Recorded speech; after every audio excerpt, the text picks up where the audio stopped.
we've been in touch. Good afternoon, everyone. Chris Berryman here. How you guys doing today on Terrific Tuesday? It's another great day to be alive.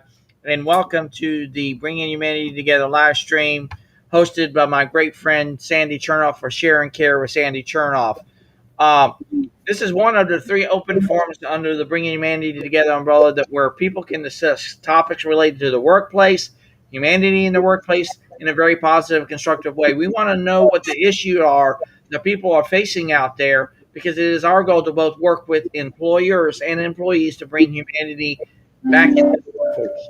And we'll always be going live every Tuesday, Wednesday, and Thursday, all at 3 p.m. Eastern Daylight Time, except for Conversations for Humanity, which we also have a meet and greet at 2:45 to 3. And remember, always Tuesdays is Share and Care with Sandy. Wednesdays, Conversation for Humanity, hosted by me. Thursday is hosted by our great friend Carla Fedigan with Humanity Happy Hour. And as you jump on, please feel free in a comment whether to be on YouTube, on LinkedIn Live, or on Twitter. Let us know where you're actually watching from, and we would love to have a great and engaging conversation with you and find out your thoughts and questions that you have for us moving forward. And of course, we would love to have you join us in the conversation. So be on the lookout for the link to join us live, and we would love to hear from you. So here's my great friend and mentor and colleague, Sandy Chernoff. Sandy, how are you doing today? I'm doing great, Chris. So today we're gonna talk about how important it is for any organization to have a good internal culture. And the reason it's so important is because when people feel that they are supported, that they are encouraged, that they are appreciated and acknowledged, and also how they fit into the organization and they realize that they are contributing so they fit in well, it's very important. And when people feel that way, they work better, they're more efficient, they're more productive, and also it makes them happy. They're not going anywhere, because one of the things that's very expensive for businesses is turnover, because it puts a lot of pressure on those that are still there, and it's expensive to find somebody new and then train them and so on and so forth. So it is really important for organizations to develop and maintain and commit to a really good culture. And that comes from the top. And that's why the leadership of an organization needs to develop this and commit to it and model it. So, you can't just talk the talk, you got to walk the walk. Because if you model the behaviors that you want your people to employ, you have a far better chance that they'll actually do it. Otherwise, who cares? So it's just a matter of understanding that there are things we need to do. And it's very, very important that people feel that they fit in, that they feel that they are valued where they are.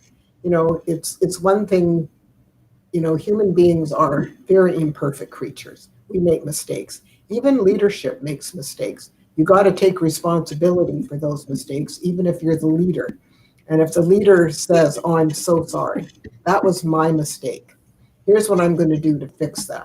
So if they know that the leader owns up to their mistakes, then there's a far better chance that they will. And in addition, it depends how you deal with mistakes. People who finger point and blame and make people feel uncomfortable, especially in front of others, then everybody else is walking around on eggshells wondering when they're going to get yelled at next.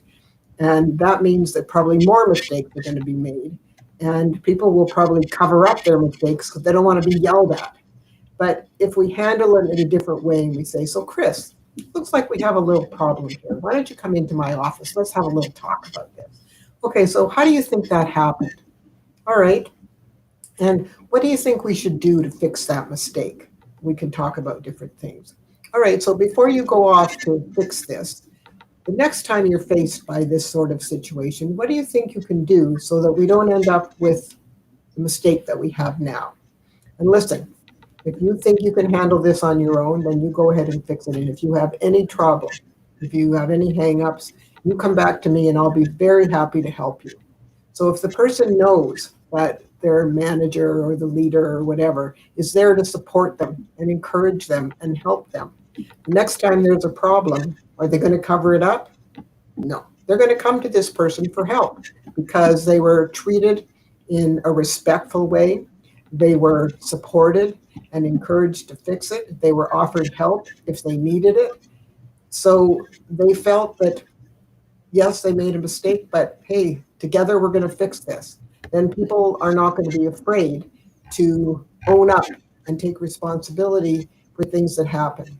And again, everybody makes mistakes. I don't care who you are or how perfect you think you are. It doesn't work that way. Everyone makes mistakes. But here's the way to look at a mistake. A mistake is an opportunity to learn.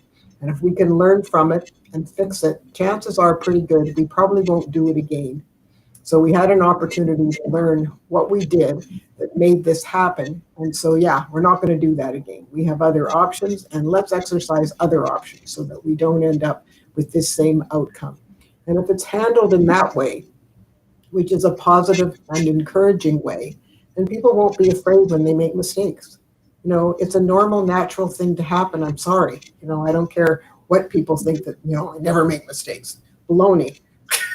That's just, Yeah. it's just not truth. It just isn't. Everybody makes mistakes. Things happen. No one's life is a long, straight, smooth road. It just doesn't work that way. We have bumps, we have curves, we have boulders on the road, we have washouts, we have all sorts of things. Those are challenges that we have to face. And what you have to do is not let it, take over your life, but step back and go, okay, well, what can we do to fix this? And if you're not sure how to fix it, ask for help. There's nothing wrong with asking for help, especially if you know that you can go to your manager or your boss and they will listen to you and they will help you. Then why would you be afraid to ask for help? I mean, there's nothing wrong with asking for help because, again, this would be your opportunity to learn. And if we can learn from our mistakes, hey, we're way ahead of the game. But if we let them take over our lives, we're in big trouble, very big trouble. So it's really important in how these kinds of situations are dealt with within an organization. And when you work somewhere where you feel appreciated, where you feel valued, where you feel that you can go to people and talk to them, whether it's your colleagues or your superior, then you're going to enjoy where you're working, which means that you're probably not going anywhere anytime soon. And usually when people are generally happy, they are more efficient, they're more proficient, they're more creative, so we get more out of them. And again, they're not likely to leave, so we won't be having, high turnover. And in addition, when they're happy in their work and they're proud of their company that they work for, you don't need to worry about customer service because they're going to want any of the customers or clients that come in to know what a good place this is. And so they're going to be nice to the clients because they want them to keep coming back. So there's a lot of advantages to developing and committing to a really good internal culture or community, whatever you want to call it. And places that don't have that, when you walk in, it's palpable in the atmosphere. You can feel that it's a poisonous place and that people aren't happy. And the opposite is true. When you walk into a place where people are getting along and they work well together and they communicate well, it feels good when you come in there. So you're going to come back again because it's nice to go into a place where things feel good. So it's just a matter of how this is all dealt with. And again, this is not rocket science. And it's not necessarily that hard to do if you know what to do. And again, just because somebody has an idea for a business, it doesn't mean they're going to be a good boss. And some people are naturally good at these things, and some people are not. And those who are not, if they really want to have a good business and a long-lasting business that's successful, they need to learn the skills necessary to be a good boss, to be a good leader. And there are plenty of opportunities to do that. You can take courses, you can get a coach. I mean, there's lots of business coaches out there, and lots of them are pretty good. And they'll challenge you and push you and demand things from you, but they will also give you strategies and approaches that will make you into a better leader. And it's just a matter of seeking the help that you need so that you can be better at this and so that your business will be successful, because that's how it will be successful, is if you're good to the people that you work with. And it's not that hard. I mean, I've told you before, Chris, I mean, I worked when I was in dentistry for some very fine dentists. And two of the guys that I worked for, in fact, three of the guys that I worked for, were very good bosses. we had fun in the office. I mean, if you can believe that, fun in a dental office. But we did because we all liked each other. We all helped each other. And so it was fun in the office. And that helped the patients to be more comfortable and to be more relaxed. Because most people who come into the dental office, they're anxious and they're nervous because their idea of dentistry is you go to the dentist, they hurt us and we pay. I mean, that's sort of how a lot of people look at dentistry. It doesn't have to be that way, but it's a matter of establishing good relationships with your patients.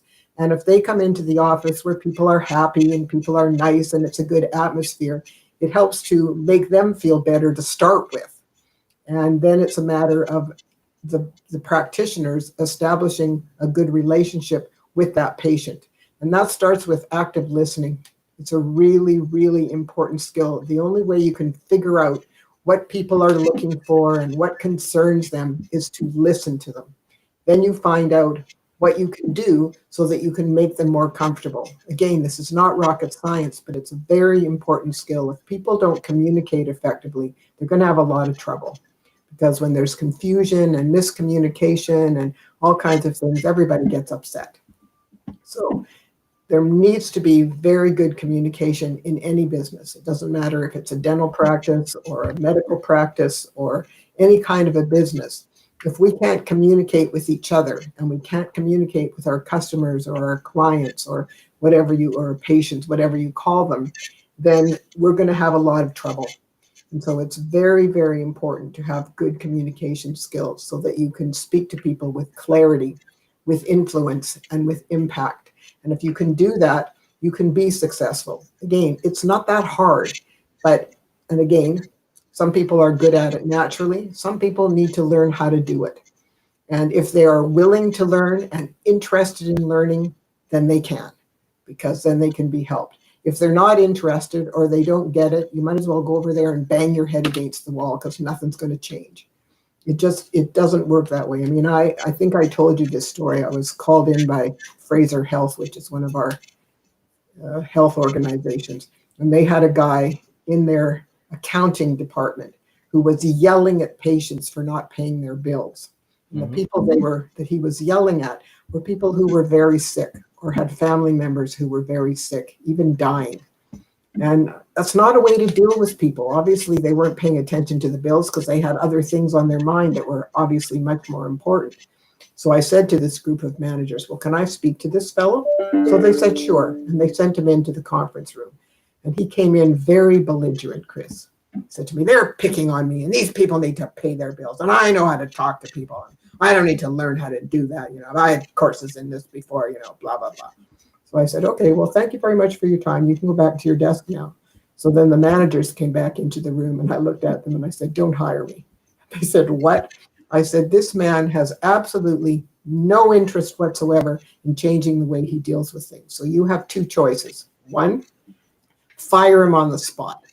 Or two, if you can keep him in the accounting department because he's good at the accounting, but he never, ever, ever gets to talk to a patient again, then you can keep him. But otherwise, honestly, I would fire him on the spot. He is not going to change his ways, and he's going to continue to upset patients, which means that, they're not going to want to pay their bills anyway. And it's just not the way to deal with things, but he will not change. So I said it would be a waste of your money and a waste of my time. I do this because I enjoy it. This would not be enjoyable. I'm sorry. This guy has just no interest in changing. But, the opposite side of that was when I was hired by the Bank of Montreal to help a manager. And he was a good manager, but he was apparently offending a lot of the female tellers. And he didn't realize. And they didn't go to him. They went to HR. So HR called him in and said, you obviously don't realize this, but you're offending all your tellers. He went, what? What am I doing? How could that be happening? I mean, he was totally oblivious to this. And so they called me in and they said that he wanted to fix it. I said, okay, well, that's 90% of the battle. So I sat him down and I told him, I said, you're going to have to do something that isn't usually very intuitive to a man. He went, what? I said, you're going to have to start paying attention to the nonverbal messaging these women are sending to you. He looked at me and he went, what does that mean? I said, you're going to have to start looking at them. And if they look uncomfortable or they're standing in a way that they look uncomfortable, you're going to have to stop and say, I am so sorry. What did I just do or say that made you so uncomfortable? Please tell me so that I don't do it again. And he was a very nice guy, but he came from a very patriarchal society. So it wasn't a surprise to me that he wasn't paying attention to this. And he felt terrible about it. I mean, he really did. So we talked about a number of different strategies and approaches that he could employ to fix this. And I said, well, here's what I'm going to do. I'm going to phone you in 3 weeks to see how things are going. But if between then and now you have a question or a concern, here's my card. You give me a shout. So he didn't call me. And I called him and I said, how are things going? He said, you wouldn't believe it. The whole atmosphere in the bank has changed. I said, good for you. And then he said the funniest thing. I told you this, Chris. It even works at home. That is wonderful. So I said to him, I said, good for you. I said, you wanted to fix this, and obviously you are fixing it. And I said, I've spoken to HR and they haven't had any more complaints from your tellers. So obviously you're doing the things that we discussed, and good for you. I said, they didn't want to get rid of you because by and large, you are a very good manager. But this was a problem. And I said, again, I think it just goes back to the fact that you come from a very patriarchal society. And so, paying attention to women just wasn't part of your upbringing. It wasn't anything that probably any male in your family had ever done. So, but here in North America, it's different. And so we have to deal with the opposite sex in a different way. And I said, obviously, you're doing it and good for you. And I applaud your efforts. And so does HR. So carry on. So he was delighted. And I was very happy to be able to help him because he wanted to be helped. And it's the same thing in any organization. When an organization invests money in training for the employees so that they can enhance the skills that they have or upgrade them or get some new skills so that they can take on some different responsibilities or even down the road get a promotion, they feel valued. They feel appreciated that their organization is making an investment in them. And it will spur them to have a really good feeling about where they work. And many organizations do have budgets for this, and it's very important. And again, some organizations don't have budgets for managerial training programs, and they just put people in that position, which sets them up to fail. Again, some people are good at this. They have the good communication skills and people skills, but lots of people do not. And if they don't, you are setting them up to fail.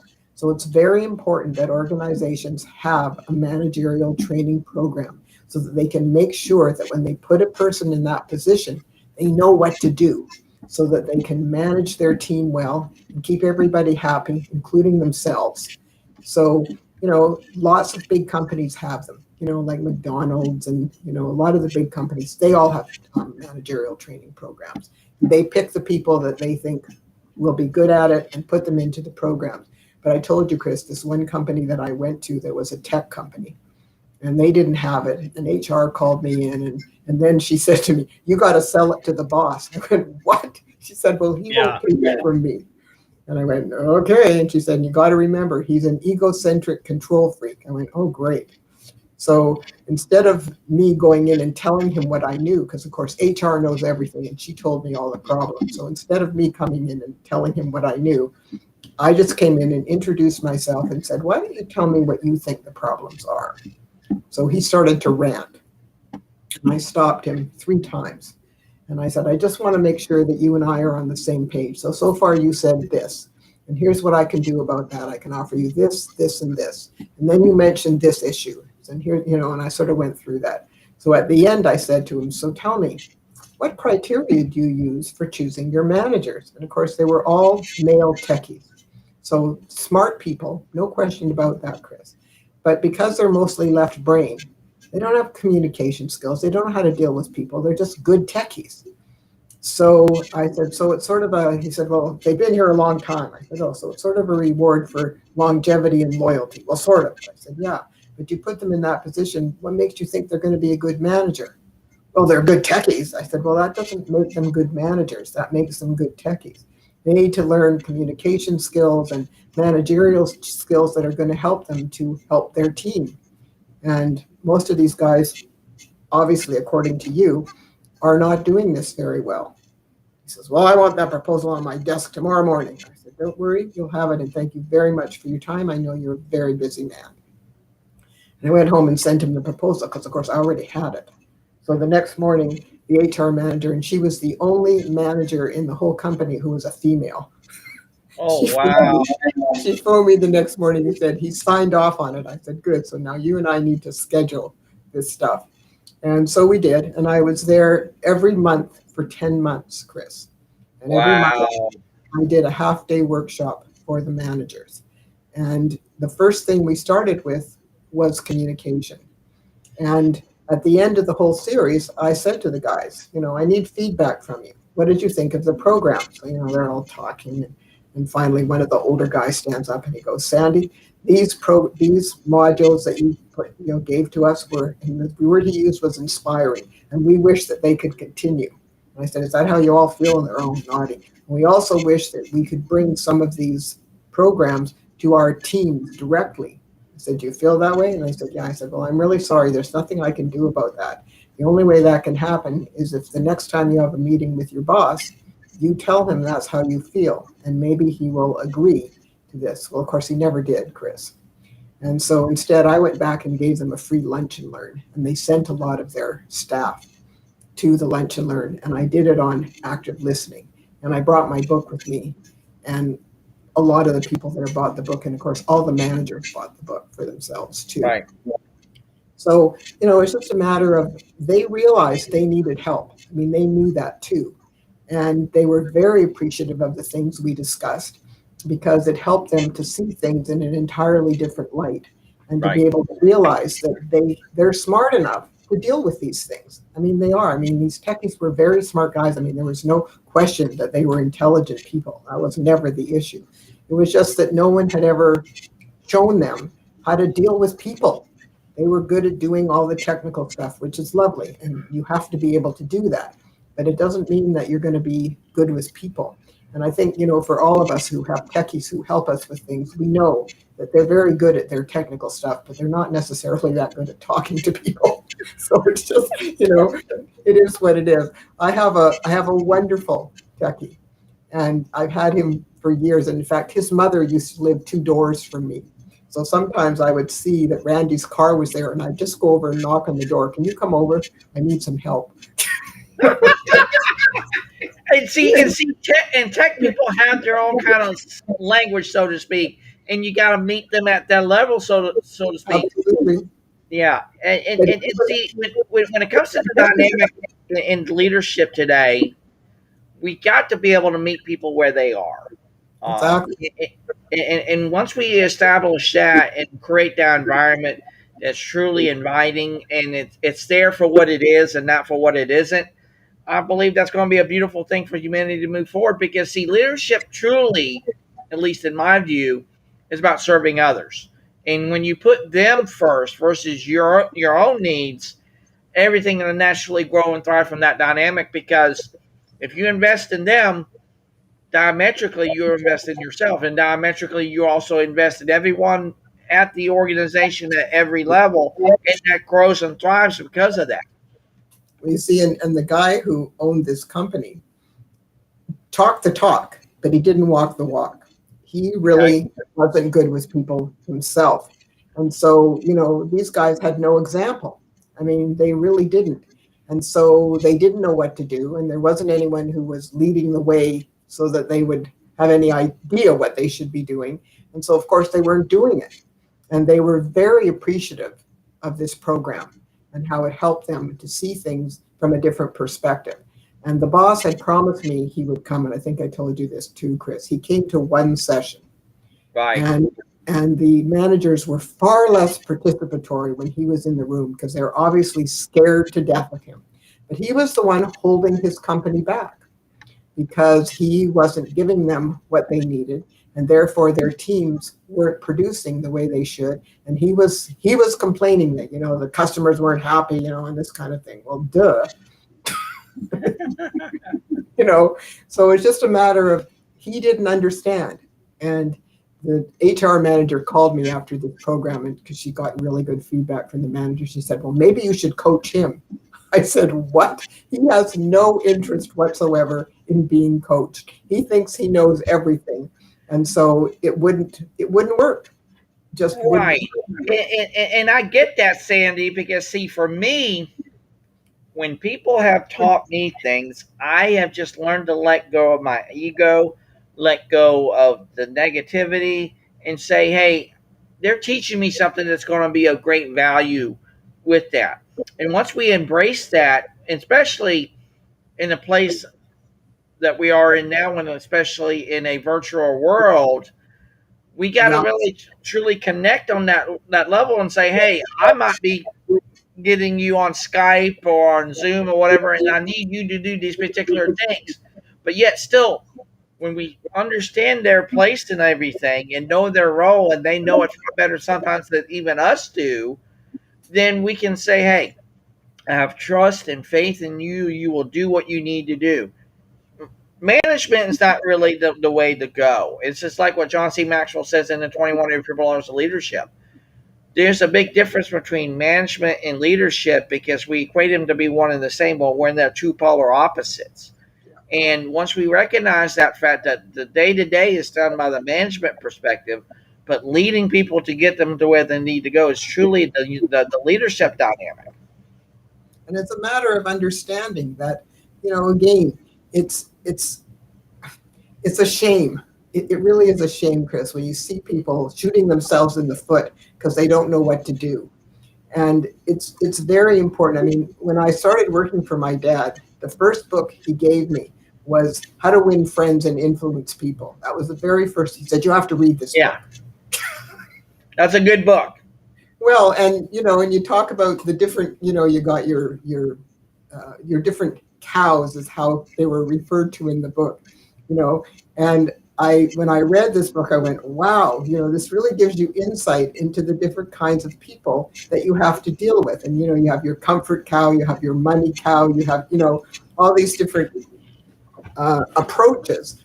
And when you figure out who they are, then you know how to package your message so that you'll get their attention and get them to do what you know is best for them. But you have to, it's the same message, but you got to package it so that it resonates for them. Because if it doesn't, they're not going to do it. And then everybody loses.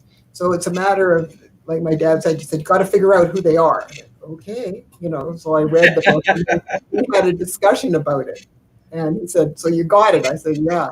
And he said, well, now you just have to figure out who they are. I said, okay, well, it's a matter of listening to them. And that's where the active listening comes in. It's very, very important to listen to people.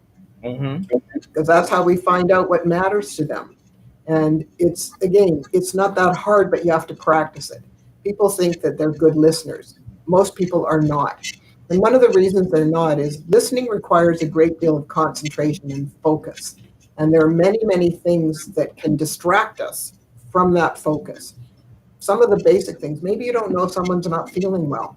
Maybe they're tired.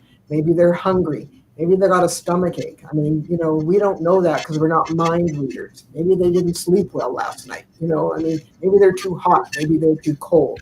So those are basic. Maybe they got a problem of their own, But then the other things are things like if you're having a discussion and there are people walking in and out of the room or talking on their cell phones or there's business machines that are making a lot of noise or there's a lot of traffic or construction noise outside. Those are all distractions that make it much harder to concentrate on what a person is saying to you. And again, because we're not mind readers, we have no idea what they're actually hearing. And I think I told you, Chris, when I teach active listening, I have this video that I show. And it's a CEO talking to her management team about an upcoming merger. And you get to hear what's going on in their heads, which of course we normally don't get to hear. And, there's one woman sitting there with a handout going, oh, why do we have to keep going over this marketing stuff? I mean, we all know what it is. We've done it a million times before. So she's like got a wall that's come down. Right. And my favorite one is the guy that's sitting there looking at the CEO going, gee, that's a really nice scarf Jessica has on. My wife's birthday's next week. I'm going to ask Jessica where she got that scarf. I'm going to get one for my wife. So, like he has his problem. He's worried about when he's going to get his wife for her birthday. So he's not paying attention either. He's concentrating on his problem. But Right. because we're not mind readers, we don't know. Just because someone's sitting there and looking at you does not necessarily mean that they're actually listening to you. So, unless you get some feedback, and I always tell people, don't ask them if they understood, because the first thing they're going to say is yes. They don't want you to think that they're stupid, and they don't want you to think that they weren't paying attention. So they'll say yes. That's not the right question to ask. What you want to say is, before we part ways, especially if you've given them instructions or directions for something, I just want to make sure we're on the same page. What do you think I expect of you? And that way you'll find out if they actually heard you or not. And if they didn't, then you'll have the opportunity to repeat it and have them repeat back to you so that we do know that we're on the same page before we part ways. Because just because you tell someone something doesn't mean you fulfilled your responsibility. Because unless you find out what they heard, you have no idea what they're taking away from this exchange. And, it's very important for us to have that clear communication. And if we don't have it, we end up with all kinds of disappointment and resentment because we're not getting what we want. And then they're upset because now you're upset. It just gets worse and worse. So it's very, very important to be able to speak with clarity and to also get the feedback you need to find out, in fact, if the message you sent was what was heard. Because if it isn't, you're not going to get what you want. And that's going to be a problem. So we don't want to go there. We want people to be happy and to know strongly that they're doing the right thing. And so their colleagues and their manager or their boss are going to be happy because you're going to give them what they want. It's a win-win for everybody. But if people don't pay attention, or if people are not able to articulate what they want clearly, not good. Some people are good because they'll ask questions. Some people will, but a lot of people won't. And so they just walk away confused and going, well, I guess I'm going to have to try and figure this out for myself. I have no idea what he just told me, And it's, again, you have to also understand people are different kinds of learners. Some people are verbal learners. Some people are visual learners. Some people are hands-on learners. Some people need a combination of those things. So again, you have to learn from the person. How do you learn? So tell me how I can help you. What would be the best way for you to learn how to do this? Do you want me to show you and then you show me, or like what's the best way to do this? And again, it's a matter of understanding the people that you're dealing with, getting to know them. And the better you know your people, the more successful you're going to be at helping them to fulfill their potential and get the best out of things. And when you do that, their self-esteem rises, their confidence rises, and they're going to do better work. I mean, this is not rocket science. It's really not. It's about humanity. And how do we deal with humanity? And how can we make our organization humane so that people are happy and productive and creative? And if we don't listen to them, because a lot of times the people who are actually doing the work might have an idea that would make it better, would make it more efficient. So why wouldn't you listen to them? But if you make suggestions and nobody listens, they'll quit making suggestions and you will miss opportunities. So it's very important. And there are also people who take other people's ideas for themselves, I came up with this, no, you didn't. So give credit where credit is due. And that also, makes the person feel important and good. And there's nothing wrong with that. And their colleagues will respect them, and they can respect themselves, and they'll feel good about being listened to. It's very important that people feel that they are listened to. And it's just a matter of how are you treating your people? These are people you're working with. Why wouldn't you want them to feel good? And, because if they do, they're going to work better and they're going to keep coming to work. So it's just a matter of what are we doing? And people who never figure that out are going to struggle, and their business is going to struggle because it just doesn't work unless you have a positive, respectful, supportive, encouraging, and acknowledging culture. And if you can establish that, commit to it, and maintain it, you're going to have a very successful business that will be long lasting. You will have low turnover. You will have happy employees, and happy employees are sick less often. They're more creative. They're more productive. And again, as I mentioned earlier, they're going to be good to your customers. So you won't need to worry about customer service, because if they're happy and proud of where they work, they're going to want the customers, clients, patients, whatever, to also be happy and keep coming back. So they'll be nice to them. They'll be supportive to them. So it's just a matter of, what are you doing? And many people just don't know how to do this. And so they're the ones that hurt their business.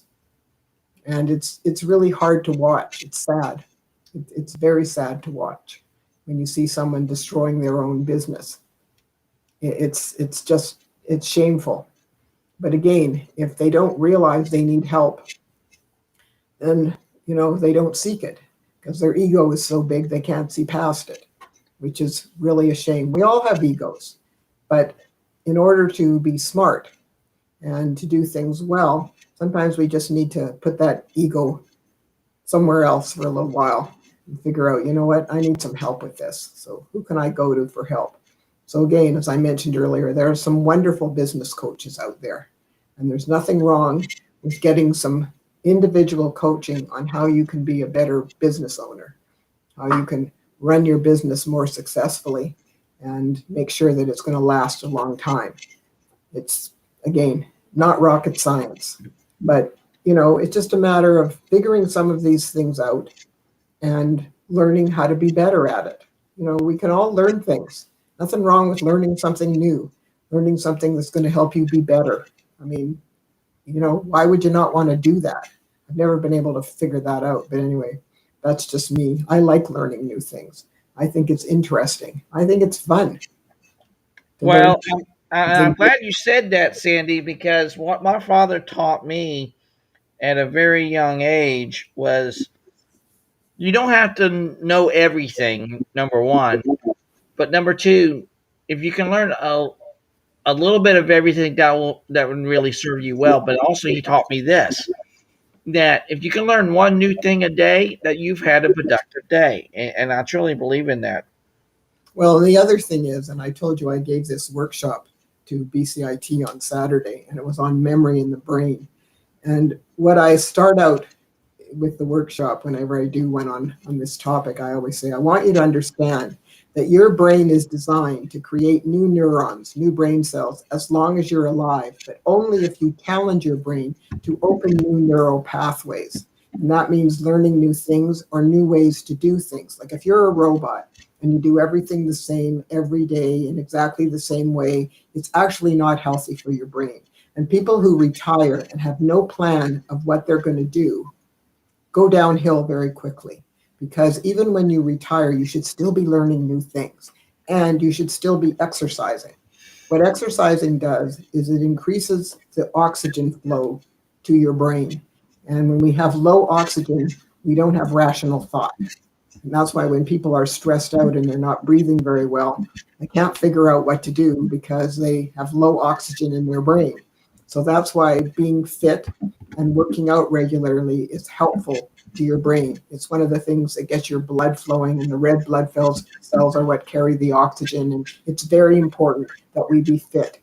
But it's also very important that we learn new things. And, I say a lot of people have a bucket list. When we're working and we're taking care of a family, we don't necessarily have time to learn a new sport or learn a new language or read a lot of books or take some continuing education courses in something or learn how to cook something new or, whatever. We don't necessarily have the time. But once we're retired, we can do a lot of those things. I mean, you can learn how to play bridge. You can learn how to play tennis. You can, learn how to ski. I mean, there's a lot of things that you could learn how to do. Or if there's a language you wanted to learn, or you wanted to learn how to play the piano or the cello or the trumpet or, whatever, or sing in a choir or take up painting or sculpting or ceramics. I mean, these are things that you can do that will open new neural pathways in your brain and keep it healthy. And the healthier it is, the better your memory will be. Because if your brain is busy electronically with the neurotransmitters going, then it's healthy for your brain. And I think I told you this story too, Chris, that I have a friend whose mother was 105 when she died. Wow. She was frail physically, okay, and she was legally blind, but her mind was sharp as a tack. I mean, I cannot tell you. She couldn't read books anymore visually, but she would get audiobooks from the library, and she would still go to concerts, and she would, go to lectures and different kinds of things to keep her mind sharp. And she was incredible. I mean, she really was super incredible. You could have an amazing conversation with her. And it was very sad when she passed away, but she was such an amazing woman. When I used to see her walking with her caregiver, and I'd come up to her and remind her who I was, and she'd look at me and she'd go, "You think I didn't recognize your voice? I've known you since you were 8."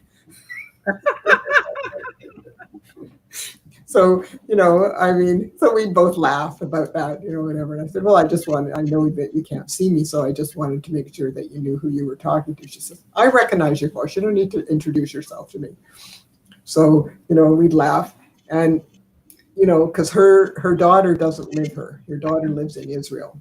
Her son lives here, but usually sons aren't the same as daughters. Some are, but most are not. And so, David never spent as much time with his mom. So when Linda would come here, she would, do all kinds of things with her mom, take her to concerts and, do all kinds of things. David doesn't do that. But, it was just, that's why she had a caregiver. And the caregiver was a lovely Filipino lady. And anything that Ida wanted to do, the Filipino lady would arrange for her so she could do it. And, it's just a matter of what can you do? I mean, I have an aunt who's in her 90s. And she and I have the same birthday, Chris. No way. Yeah. And she has dementia. Okay. And I always phone her on her birthday. And last year when I phoned her, I don't even think she knew who I was. And when we used to go over there, my sister and I and one of my first cousins and her daughter, we would go over there and visit her. And when we arrived, she would ask all kinds of questions about your kids and, so on and so forth. And then about a half an hour later, she'd ask all the same questions again. No short-term memory. But here's the interesting thing. She could still play bridge because it was something that she'd done forever. And if you got out an old album, with old pictures or, asked her questions about stuff that happened years ago with the family, she remembered everything. All the details. Wow. The old stuff was there. The new stuff didn't stick. It just really didn't. And it was hard on her daughter because one of the things that happened, really sad stuff happened. Her daughter's son died in his 20s. It was just horrible, Chris. He had an undiagnosed heart condition and he died in his sleep. It was awful. And her father stood by the grave when they were burying Merrick and went, "Why is my 25-year-old son in the ground and I'm 97 and I'm looking into the grave?" He just couldn't wrap his head around it. And after he died, my aunt had a hard time sort of accepting the fact that he was gone because she kept forgetting about it. And then unfortunately, her son also passed away and they never figured out what happened to Trevor. And he used to live nearby her and he used to come for dinner a few times a week.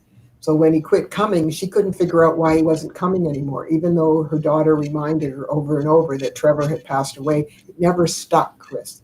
And so every time she told her, she got upset all over again. It's really hard.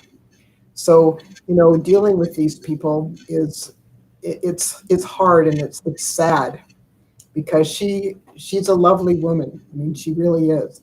But, it's getting like the last time we went there and when we left, we went, hard to visit her now because she can't even hardly take part in the conversation. So it was just very sad. And I feel sorry for my cousin because, she hasn't got her son anymore. She still has her daughter who's married and has a couple little kids now. but she doesn't have her dad. She doesn't have her brother. So it's all up to Michelle now. I mean, it's all on her shoulders. It's hard. She's got to bear all this. And, I feel badly for her, but she's a very strong person. And so she seems to be coping pretty well, but it's tough, you know. And again, what are you doing? How are you communicating? How are you helping people?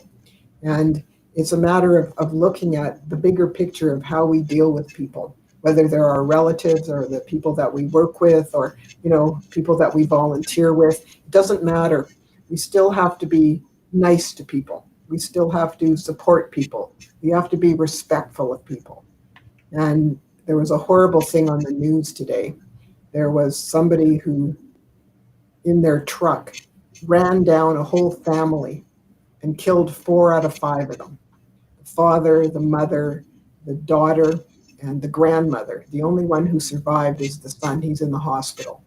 And why did this guy do it? Because they were Muslim.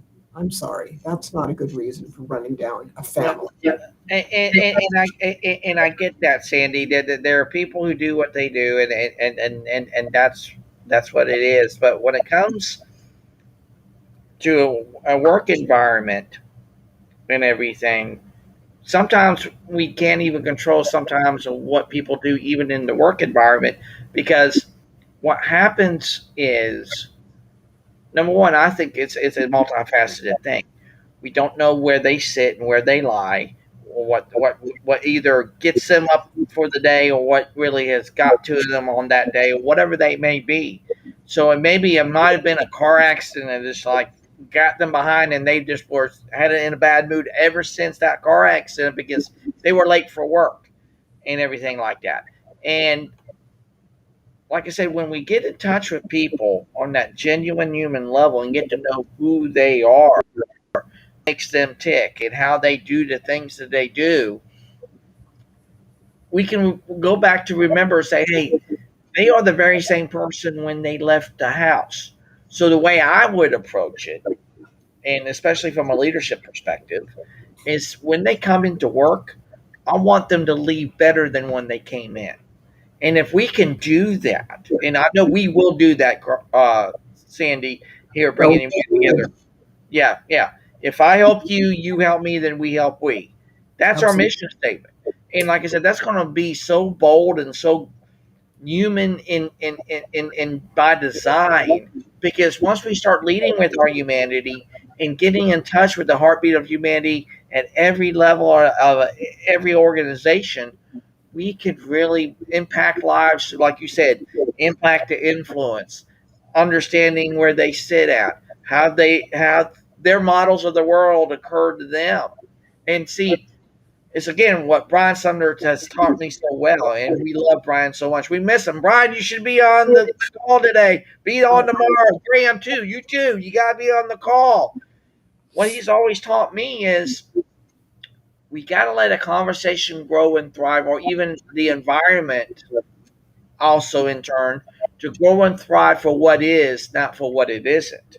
And if we the respect is very important, Chris. And just because that too, absolutely. someone is, Black or Asian or Thai or, whatever, or whatever religion they have, it shouldn't matter. It absolutely shouldn't make any difference whatsoever. And that's why they said it was a hate crime. And he's been charged with 4 counts of murder, 1 count of attempted murder, and terrorism. That's what the truck driver, it's only 20 years old, Chris. And that's what he's been charged with. So, that's just horrible. How did the 20-year-old, come up with, he's got to kill a whole Muslim family? That we don't know. We don't, and that's the nature of humanity by design. We don't know what we don't know.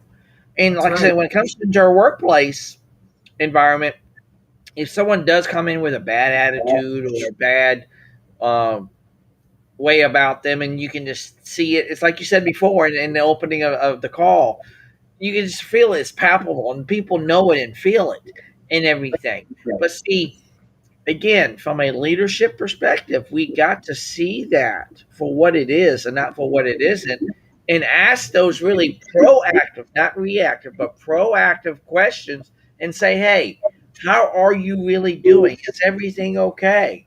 And yes, granted, let's say if one of those people who did get hit by that truck driver and the way he did it, we got to ask them, hey, was one of your friends involved in that accident? Was everything okay? And if they come and say, yes, well, it was my cousin, aunt, uncle, whatever, the human thing to do is say, hey, go do you, go to your family, go whatever you got to do. And especially from that leadership perspective, we got to really relate to that to say, hey, your world matters. You matter. And how you view that world, and when it's in relation to a business, we also got to have that matter to you as well. Because if we respect your model of the world and respect how that sees and shows up to you each and every single day, that's going to go a long way because that shows the value into them. They respect that. They trust you even more. They will go to the ends of the earth for you. And once you create that environment, there's nothing that organization cannot do if you lead it well and lead it, like I said, by permission versus that kind of positional mindset. Well, you'd have to wonder how a 20-year-old would have this kind of hate in his, like it was so shocking, Chris. And it was in a small town in Ontario. It's not a big city where this happened. And the whole town, everybody's just beside themselves. They're so upset. And apparently this was a lovely family. And they were just out for a walk. And he just drove right up on the sidewalk and banged into them, all of them. And the only one that's still alive is the 9-year-old son. Now he's an orphan. He's got no family left. Wow. I mean, it's so sad. And It is. You look at this and you go, what was wrong with this person? Like, where did they build up this kind of hate against somebody just because they follow a certain religion? Like, what is wrong with you? Why would you do that? And it was so shocking and so upsetting. One of the women that they interviewed just started to cry, and she was just, a white woman. And she said, oh, these were my neighbors and they were such a wonderful family. She just started crying. It was so terrible. And, it's the same thing at work. You have to respect the people that you work with, and their background or their culture or their religion should make no difference whatsoever. If they are Right. bringing skills to the table that help us to do our work, then you appreciate what they're bringing to the table and you accept that. The rest of it doesn't matter. I mean, it just doesn't matter. And it shouldn't. Yes, and I agree with you because see, if we take a lot of the negativity that's out there, like either when it comes to the politics of things, what society throws at us, we all get that. We understand that that's all there.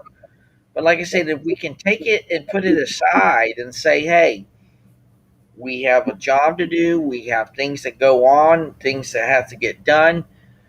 We have to strike that fine balance and say, hey, what do we do and how do we do it? And then once we recognize that balance, then everything will go back into balance because the one thing we don't want to end up doing is have people left out of the mix, and yet we're making tons of money, but then again, at what cost? Yeah. Because the human cost, it's going to cost you more than that very money they're seeking to get. Because No. once you lose it, yeah, and once you lose them, for whatever rhyme or reason that happens, they're going to end up leaving because most often than not, people don't leave a company; they leave bad managers or bad leaders Bad and culture. everything. And that is why, when it comes to leadership, whether it be in business or otherwise, we need people to come up and say, hey, I'm going to do for you like I would probably want someone to do for me. It's like the golden rule. We were taught it as kids. We embrace it. But like I said, at least in my view, we've lost sight of that. And if we can get back in tune of how that golden rule looks like to us and feels to us, it makes us feel whole to an extent. I believe that's the way forward. Well, maybe they're not teaching it anymore, Chris. Do unto others and you would have others do unto you. I mean, maybe they don't teach it anymore. We learned that when we were in school. Absolutely. I did.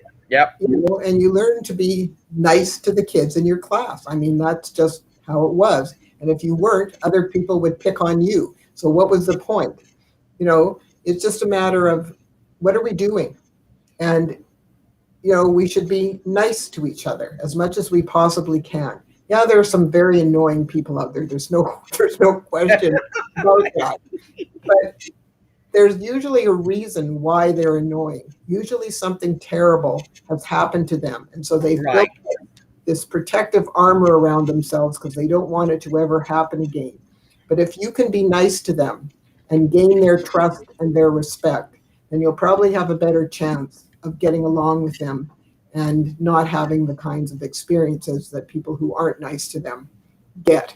So it's just a matter, again, if we're nice, if we're calm, if we're pleasant, then you have a far better chance of getting the best out of people. Because it's the old story, Chris, what goes around comes around. You're nasty to people, they'll be nasty to you. You're nice and supportive and helpful, then there's a far better chance if you need that, then you'll get it back. So it's just, it's a matter of what are you doing with your life? What are you doing with the people that you work with, that you live with, that you do volunteer work with, that are your friends? Are you helpful? Are you supportive? Are you encouraging? Do you put out a helping hand in certain situations? Are you there for people? Because if you are, hey, it'll come back to you when you need it. There's no question about that.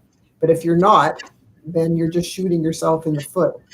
And it's just a matter of stepping back and going, what's going on? And it's like you say, Chris, if I help you and you help me, we help we.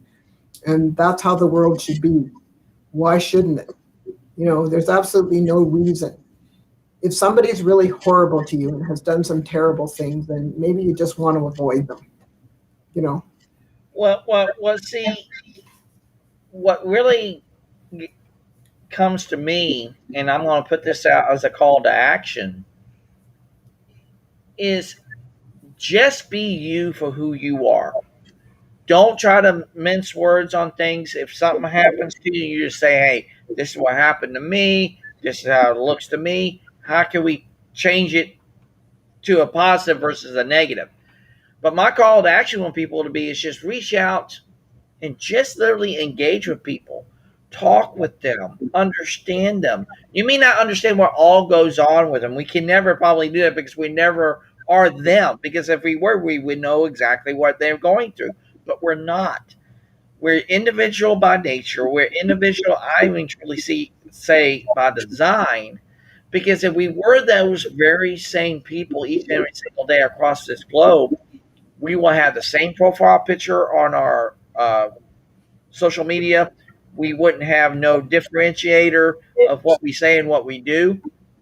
We would literally become the very hive mentality. But see, that's what makes humanity so unique, Sandy, is that we can come together as a collective. But you know what? We can come together for what sees us up in the model of the world that shows up to us. And we can take it from that model of the world and make it work for us in the best way. It's like what Brian says every time.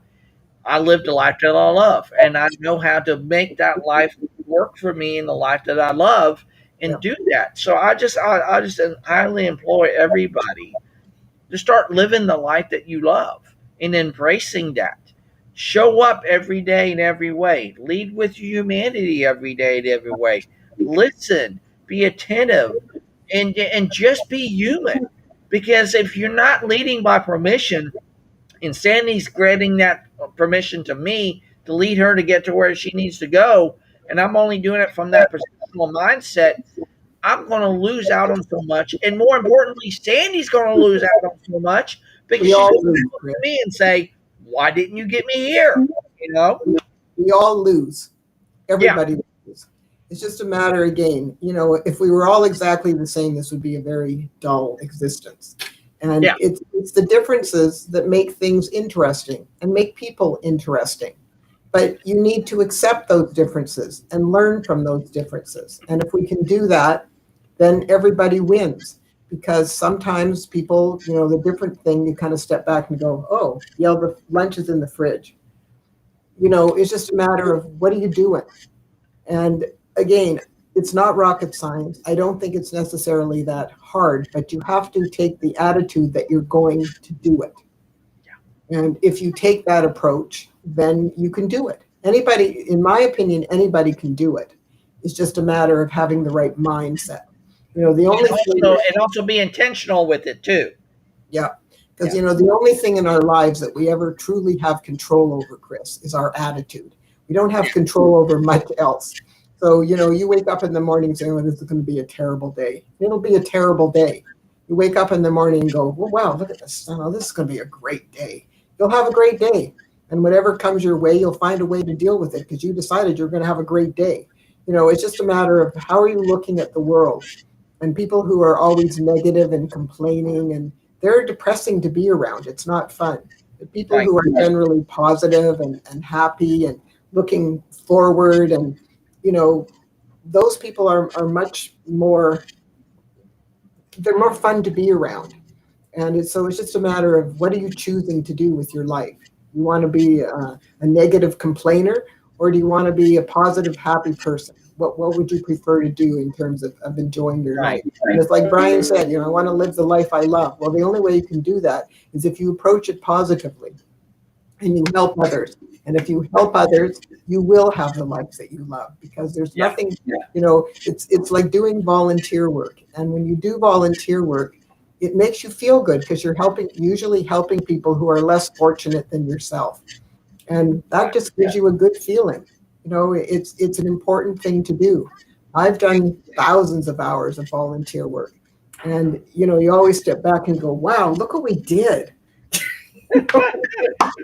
So, as always, Sandy, you're bringing it every day and every way. And I'm so glad that you're a part of this great organization that we're building out, this community between me, you, Carla, and many others more to come. I just know we're going to have a huge impact on humanity, and that's why it's called Share and Care. Because I will leave this with everybody, and I'm going to share this because this is a powerful thing from John C. Maxwell when he says this. And I'm going to put it up on the screen here in a second. And it is so powerful. And this is what he says: people don't care how much you know until they know how much you care. Absolutely. And that is truly powerful. And like I said, that goes to the power of caring, the power of permission, the power of positivity, the power of possibility. Everything's interconnected because of that. So, Sandy, as always, I greatly appreciate you, because not only do you share, but you care, and I greatly appreciate you. I do.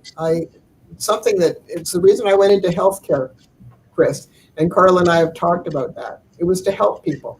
And now with the soft skills, I'm just helping people in a different way, for them to learn how to deal with different aspects of their life so that they can be successful in every aspect of their life. And it boils down to effective communication, good time management, good stress management, just dealing with the problems, being a good problem solver. And if you can do those things and approach your life in a positive way, you're going to have a better life. It's just a matter of deciding that that's how you want to live. It's not that hard, but it's a decision that you have to make. Yes. And you do, good for you. Exactly. So everyone, I highly encourage you, reach out to me, Sandy, Carla. We would love to hear from you. And if you have any questions or comments, we would love to hear from you. And if you even want to be a part of the community, we would love for you to be a part of the community too as well. Reach out to us too as well. We'd like to plug you into the community. And this is a part of the community calls that we have on these 3 live streams. So we'd love to hear your voice as well. So again, Sandy, I greatly appreciate you so much and everything. And also, before I forget, we need to let people know what's happening next Monday. We're having a open house for all the opportunities that we have here at Bringing Humanity Together. So if you guys are interested, please either reach out to me or Sandy or to Carla, and we'd love to be able to plug you into that call on next Monday at 3 o'clock Eastern Daylight Time, because we're looking for some great people in a lot of great areas. So we would like to have your help on that and get to know you more importantly. So Again, Sandy, thank you so much for taking your time to share and care with us today, and I greatly appreciate you. My pleasure, Chris. You have a great evening. All right, thank you. See you later, everyone. Have a great day.